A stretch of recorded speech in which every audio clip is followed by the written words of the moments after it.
Chien Chien Lu, it's nice to talk to you via Zoom. Where are you exactly? Right now, I live in Harlem and I have nowhere to go. I'm thinking to go back to Taiwan to visit my parents, but right now I'm writing a lot of music. And so I'm thinking if I go back to Taiwan, family reunion, hang out with friends, I can't focus on music. So I just want to stay here a little longer and finish some projects before I go back. But yeah, I'm now in Harlem, New York City. And so you were originally from Taiwan. Did you grow up in Taipei?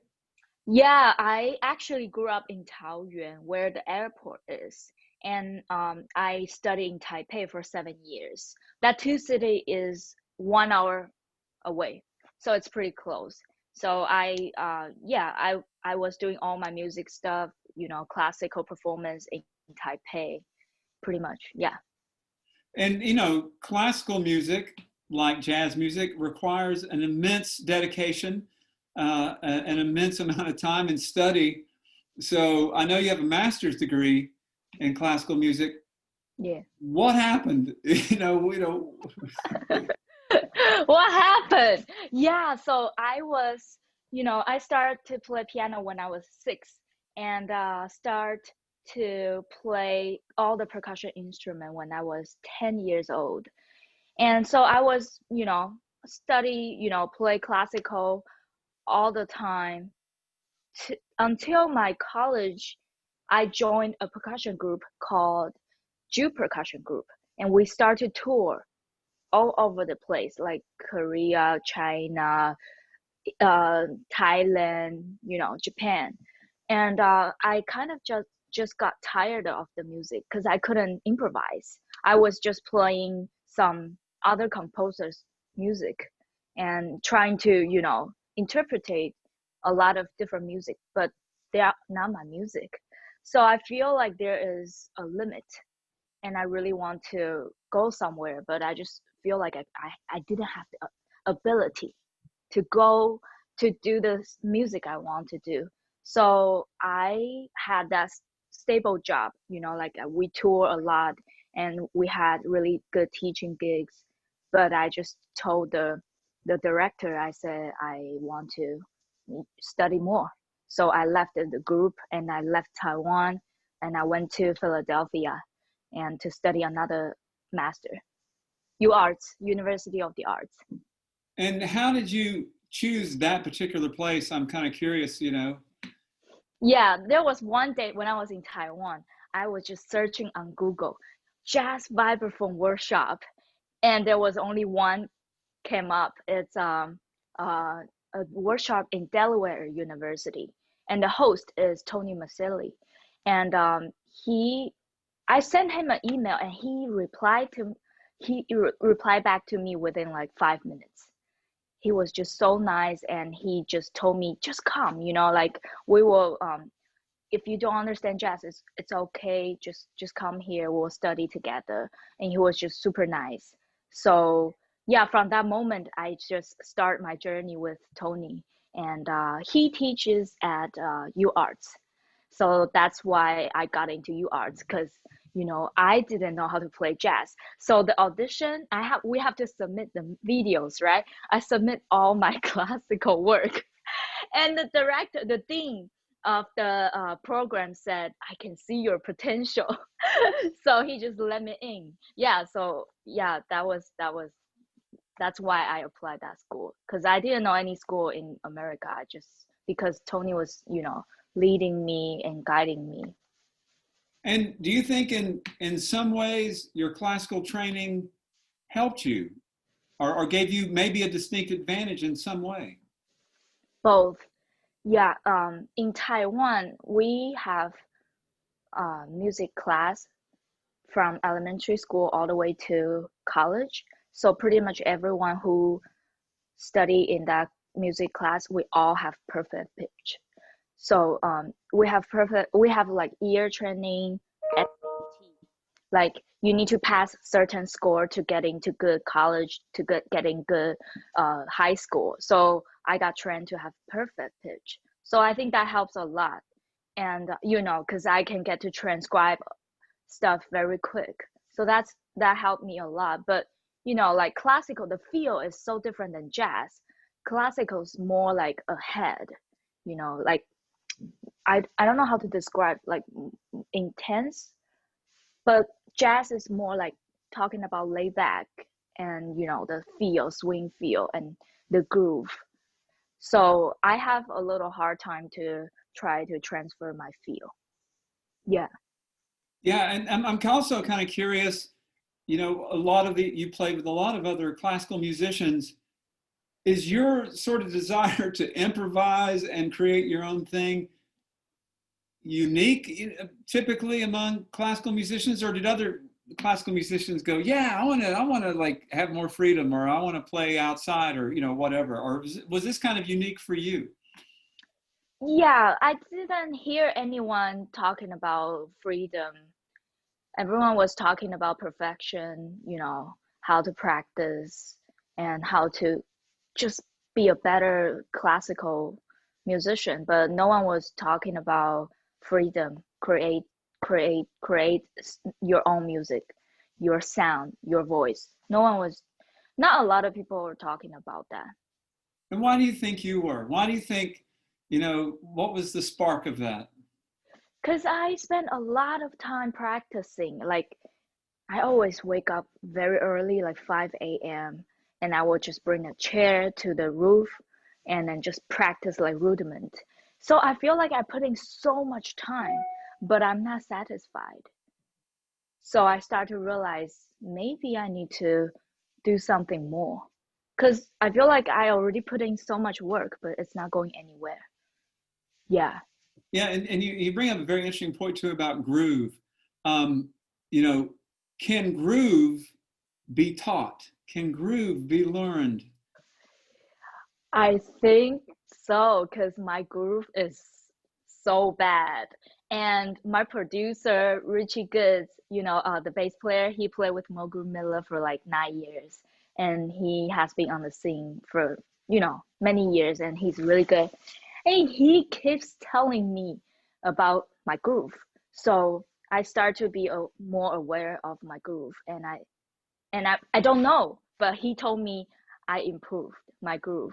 So I think you can practice and get better on that. Well, and that's what makes, I think, one of the reasons I love your new record, The Path, is because it's got so many different and really rich, deep grooves in it. Was this a real conscious thing? Yeah, we spent a lot of time talking about that. And we practice, we put session together, we play, and we record. And he will tell me this phrase. You hear this phrase? Play that again and again. And I couldn't hear anything. And he said, just tap your feet. Like you have to feel the groove. So he will literally like practice one phrase with me and tell me how to improve my groove. So yeah, we were like focusing on the groove a lot on that record. And you played for a while with Jeremy Pelt. What did you learn from that time with Jeremy Pelt that you transferred to this recording, which is your debut recording? Yeah, really, I feel like Jeremy Pell's project, his album, is the first, like, I don't know how to say it, but it's like a big jump than what I was at. So I learned a lot in Jeremy's group, but his music's more like live, and you really have to listen really carefully and very, aggressive type of playing, fast swing. But when I'm doing my record, it's more like we want to feel good, the groove. I mean, both group, the most important thing is we just want to play some good music. But I would say the style is really different. I really focus on the groove in my album, and I really focus on listening and other stuff on Jeremy's group. And when the record came in, I always like, look, I always scan the song titles, for like to see if I'm simpatico in some way with this artist, you know, because I always look for something like, is there some cut that I don't see a lot, or some title that really catches my imagination? And with answer is yes and all of it. But We Live in Brooklyn, Baby was on there. I was like, oh man, this is like, what a great idea to cover. Yes, I remember when I was in Taiwan, I listened to Roy Ayers stuff, and I just got so excited. But you know, back then I didn't listen to a lot of jazz, but I just love the music. But you know, sometimes I feel like the music I love is not the music I make. I don't know if you know this, especially for classical musician, because we listen to pop, we listen to R&B, but we play classical. It's a little, you know, different. So I just didn't know I can play Roy Ayers until I talked to Richie, and he was telling me we were talking about what kind of song we should choose to be on my record, and he asked me. I was just like, I like Roy Ayers, but in my mind I didn't think I can play it or I can cover it. But he was like, let's do it. So yeah, so that's why. Because you know, why not? You know? Yeah, and it turned out great. And I'm wondering, um, how do you honor that iconic piece of music, that great arrangement, but still make it your own and still put your own personality into it? How do you do that? I oh, okay. We put couple session together and we put couple shows together and we play the song live, and you know the audience like it, so I have more confidence, you know. So I think that's that's it. I didn't really think that much. I mean, it's a little bit nervous to cover, you know, such, you know, a high, you know, I don't know how to say this, but I feel like we just play it. We don't think that much. We just really enjoy the moment. Yeah, well, it's a great performance of it, and also I want to talk about the interludes. This is one of the things that I think makes the record really stand out and makes it to me really interesting. Is I love the three interludes in there, and they just add a different flavor and a different color. And you can barely hear, you know, like it sounds like a conversation or someone's on the phone talking in the background. Explain those. What's going on? Me and Richie, we were on the phone and he recorded our conversation. You know, I was not, I remember I was just laying in the bed and he was just asking me those questions. And I didn't feel comfortable to put those conversation in the album because it's so naked. You know, people really hear what you are thinking and all that. But he insisted to put it in there. So we kind of bring the volume really low under the music. So a lot of people told us, you guys should bring the voice up. But we were like, nah, just let it sit in the music. Yeah, so I'm really glad you said that because, you know, some people they say that that's not a good idea, especially for radio playing. They're not going to play those with conversations. But I still see some people play those interludes. So I'm like, you got me. You got me. Yeah, well, I mean, that's actually what makes it special to me is the fact that they're sort of buried in there, and it's a little more dreamlike, and a little more. I'm trying to think of the right word. I guess interesting to me, you know, just to hear that in there and to be listening and going, oh, feels like I'm like eavesdropping on someone that I'm not supposed to be, you know, like hearing the conversation, and you sort of lean into the piece, and it's just and they're really cool interludes, and they really break up the record nice. Yeah, I remember in that conversation, I talk a lot of secret, but I told him, please cut them off. Don't put it in the record. So that's not everything. That's the nice part. But I was just like saying the truth, you know. I was just saying how I really feel. Maybe in the future, you know, the first one I wanna be nice and kind. But yeah, I really say some really, you know, deep stuff in there. Yeah. And why is the record called The Path? Um, I started to play jazz 2015, but my whole life I was in classical world. So I feel very self-doubt when I about to put this record out. But I have to put it out. And I know the reason I feel self-doubt is because I have a different path than whoever is on the scene. People start to play jazz when they were like 4, 6. I started to play jazz 2015. So I have a total different path, but I just have to put it out. So that's why I call it a path, the path, because I feel like my path is just really different than people. Yeah. One of my favorite tracks is "The Imaginary Enemy," which really goes a lot of places, and I hear some the classical influence in there and the experimental influence, and it takes you on it. And this is another reason I like the record. I feel like this record takes me on a path. It takes me on a trip or a journey or something. What can you tell me about this piece? I wrote this piece when I was in my school in Philadelphia, but that was the first version. So I edited it a couple times. And once when I moved to New York, I feel like people are so aggressive, and I was doing a job as a receptionist. Those customer service job you take all in. People have bad attitude because they don't know you. Like people assume I'm a string player. People assume I don't know jazz.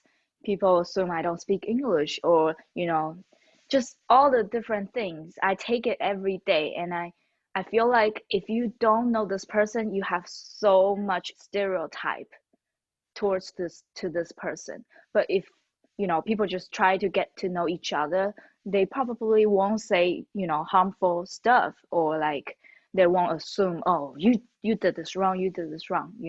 So I feel like we all have this imaginary enemy in our mind because we don't understand this person, so we say some disrespectful stuff. So I arranged this song. That's why it sounds like classical, because I wrote it very early in my, jazz study journey, and then I arranged it a couple times, and I add this concept in there. That's why it's called Imaginary Enemy. And did you find it difficult to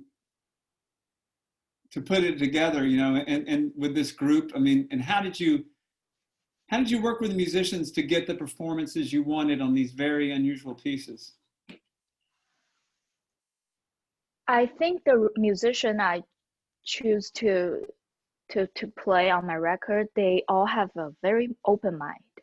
So I kind of just play on the piano the sound I want for them, and they just played it. And if I don't like it, I'll tell them, because some of them they don't study classical, so some of the phrasing they don't play like a classical way. So I have to tell them, oh, I need a huge pause here. So it sounds more like a classical cadenza, that kind of different phrasing. Yeah. And another favorite track on there is another one of those. When I saw it, I went, "Oh yeah, this is a great choice." Is "Mo Better Blues"? Yeah. Such a nice tune. Yeah, I know, right? Because I feel like if I want to listen to music, I actually just like very easy listen to music. Should I say this? I mean, if I put out a record, I want to be able to listen to my record over and over. So I think Mo Better Blues will be a great song for me to listen back. It's not aggressive, and it just provide a very good feel. You know, I yeah, I think sometimes those simple melodies are really deceptive because I don't think they're that easy to write and to pull off, you know? exactly.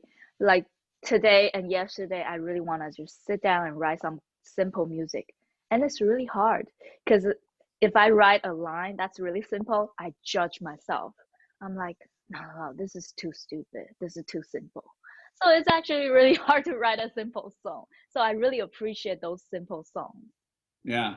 Yeah, and I would also imagine, a lot of times if you write something simple and you're showing it to these like unbelievable, world-class musicians, you're going to think, oh, in your own mind, the imaginary enemy in your mind is like, oh, this is below their, their level. They won't like it. Yeah, yeah. But if they're really great musicians, they will like it. They will like it, and they don't care as long as it's good music. Yeah. Yeah. Now, when you listen back to this record, what was it like the first time when it was finished and you just listened to it back as a listener? I remember I was so excited and I couldn't stop listening to it. I remember we record at Bunker Studio in Brooklyn and we came out and we got the files. So me and Richie, we played that in the car and we were like, yes, we finally put this music together. Because before we record, it's just crazy busy every day doing the arrangement, printing out the charts and doing rehearsals. So we didn't have time to think about it. So once when we hear the outcome, we were like, yes, finally, Yeah, so that first time was really excited. I couldn't believe I really get into the studio and record my music. Yeah. Does the experience really make you hunger to do this again? When I was doing it, I was like, no, I'm not doing this again. Like trying to, put everything together and trying to figure out the financial and stuff. I was like, no, never again. And now I'm like, yes, I'm thinking this idea will go well for my next record and this will go, like all the crazy ideas.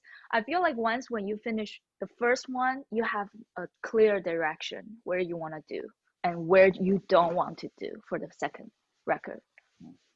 So when this, knock on wood, when this pandemic subsides, what are you gonna do first? I mean, what's your big plan? I think I really want to put a, a tour together. Yeah, I especially want to do a Asia tour. Go home and see my family and play my music for my people in Taiwan and be able to speak Chinese on the stage and tell them, what's happening in New York and what the songs means. Like you asked me imaginary enemy and I can bring out a couple stories I encountered in New York. So I kind of just want to share my story with my people, so I think I really want to do a tour. Yeah. Oh, that would be great. Well, Yeah. Chien Chien Lu, thanks so much for talking, and I hope that all this subsides and you can get back to work, and so we can hear another record and maybe see you on tour somewhere. Yes, see you soon. Thank you so much for having me. All right, hold on.